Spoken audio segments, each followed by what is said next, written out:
Now, on the Secret Lives of Mormon Wives. Oh my gosh. So I watched season 1 of this show and I got into the show. I just kept hearing about it. And I needed a new reality TV show. So I was like, okay, I'm going to watch this. Watching episode 1, I was shocked. I was shocked and I was appalled and I was intrigued. And I knew I needed to watch more episodes of this. And so my overall thoughts on season 1 was this is the right type of mess.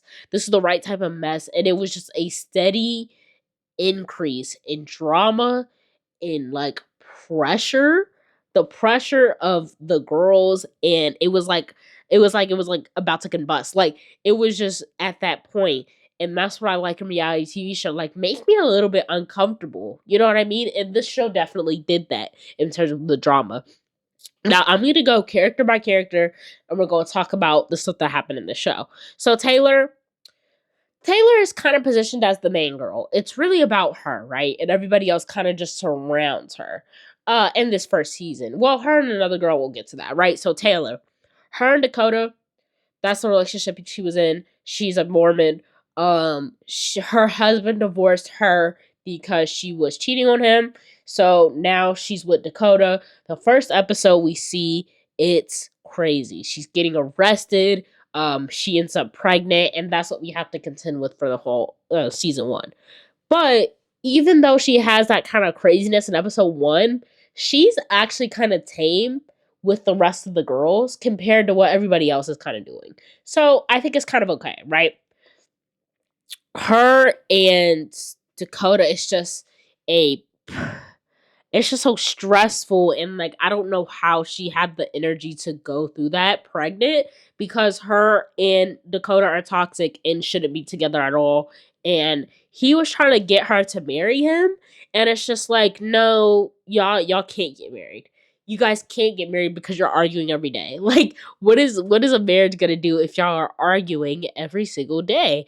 And that's what was happening there. And so uh, her and Dakota, they end the season off. I can't believe they ended off it was a mess, right? And they ended up not getting married. I'm glad Taylor stuck to her guns on that, because 2 divorces in that amount of time would just have been crazy, and I'm glad she didn't do that.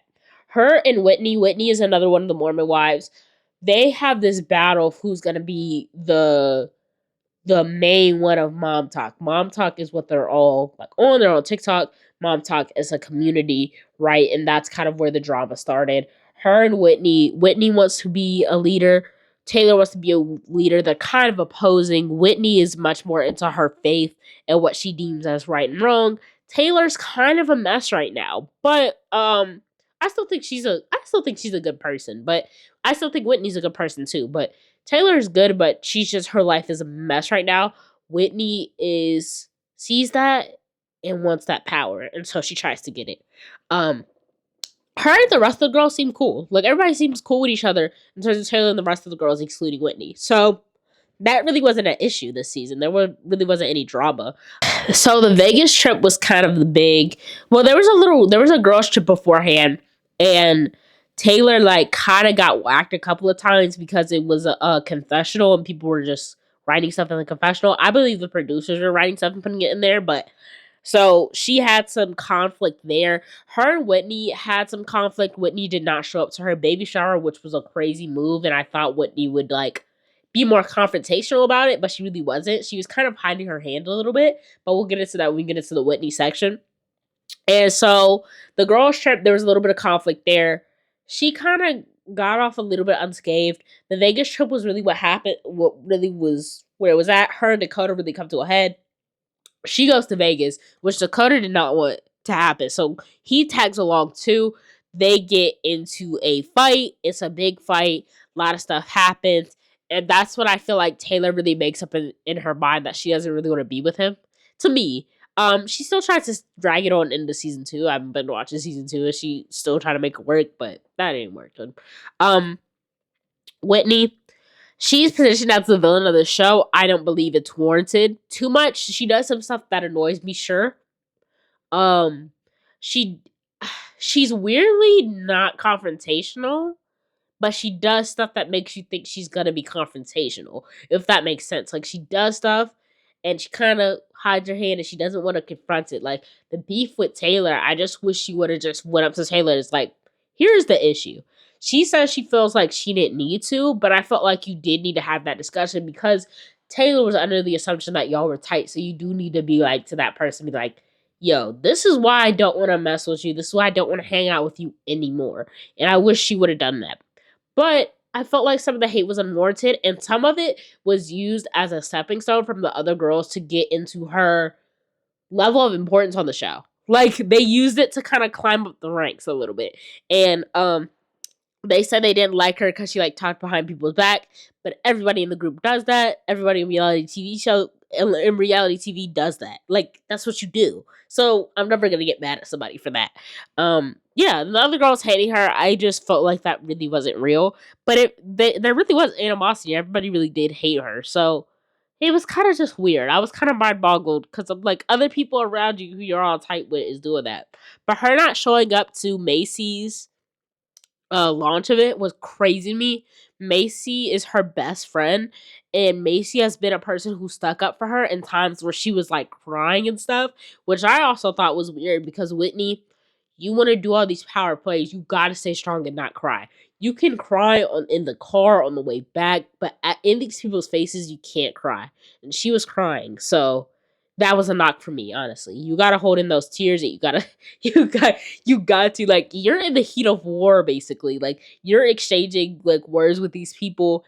You're in enemy territory. Low key, it was a girls trip. Like you have to stay strong into the car, and it was a girl's birthday. I can't, Michaela, and she was crying at the dinner, low key, and she had to take a step away. Like, no, don't do that. And so she always gets a knock on me for that. But Macy was sticking up for her, and so Whitney and her not going to that launch event was, I didn't like that. You need to go to these people's launch event. She was there for you the whole time. Let's go on to Demi. Demi is the person who I'm referring to who uses Whitney as a stepping stone, meaning she gets directly in the conflict of Whitney and Taylor to cement her position on the show.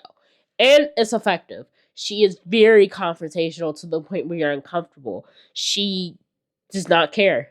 Like, she really doesn't care at all. And I really want to get into her psyche and the way that she thinks of her backstory. They haven't done that yet. I know they will probably. But there's a reason why she's like this. There definitely is a reason why she's like this. But I have to commend her in her game of using, you're not featured too much. People really not coming to see you. They're coming to see Taylor or Whitney, but you use that opportunity to get yourself a bigger piece of the pie and a bigger piece of the show, and now you're a featured act. I respect that. I respect that a lot. She's great at stirring the pot. She's the one who brings the confessional in. And she just does stuff here and there that she knows will rile stuff up. And you need people like that on a show. Her age gap with her husband is a little uncomfortable for me. He's like, what is it? It's 46 or something like that, and she's like in her 20s, maybe. And it was weird, and I was side-eyeing it, and we really didn't go too much into it, and I hope we do a season 2. So that's Demi for you. Jen is the most strict Mormon on the show, meaning she is just very in tune with her religion and the rules and stuff of that religion, and she holds it dear to her heart more than other people on the show. Now, there's probably people in the world more Mormon than her, but she's really Mormon on this show, right? And her husband, it's weird over there. It's weird over there. It's a little bit controlling over there. In season 1, that's what we saw. The Vegas trip was a problem for her husband as well, Zach, who's like 27. But the problem is Jen is the moneymaker of the family. So the dynamics were a little bit weird and awkward. He's very controlling, controls her so much, and I didn't like that at all. And he really went off on other people's husbands, other people's families, the rest of the girls, and that was like super uncomfortable for me because I was like, this is really not that serious for you to be doing all that, Zach, and I need you to stop. That was really her biggest issue. She didn't really have as much issues with the rest of the girls. The other girls are Jessie. Jessie is right with Demi. They're two peas in a pod. In terms of stirring stuff up, they love to do that, and that's kind of her main job on the show. Macy, Macy is really cool. Actually, she's probably my favorite character. Like, she's just really real. Like, she just keeps it real, and you know her feelings and the way she feels about stuff. and she sticks up for her best friend. She doesn't shy away from the moment. She can get confrontational with the rest of these girls fine, and I like that about her. Michaela, it seemed like she had something wrong with her, like she was like sickly, and we find out in season 2 that she has like a skin condition. So praying for her. And she seems cool. She seems a little bit like a follower in some places and sometimes, and I don't like that, but most of the time she's cool. Layla's the only black girl on the show. And most of the time she stays out the way. Sometimes she can add on when somebody's getting like dumped on, she'll add on a little bit. But she's cool. She recently got divorced, and so she has a new boyfriend in season 2, and that's been fun. This show is hilarious and funny, and I will be watching season 2 and reviewing it. I loved it so much.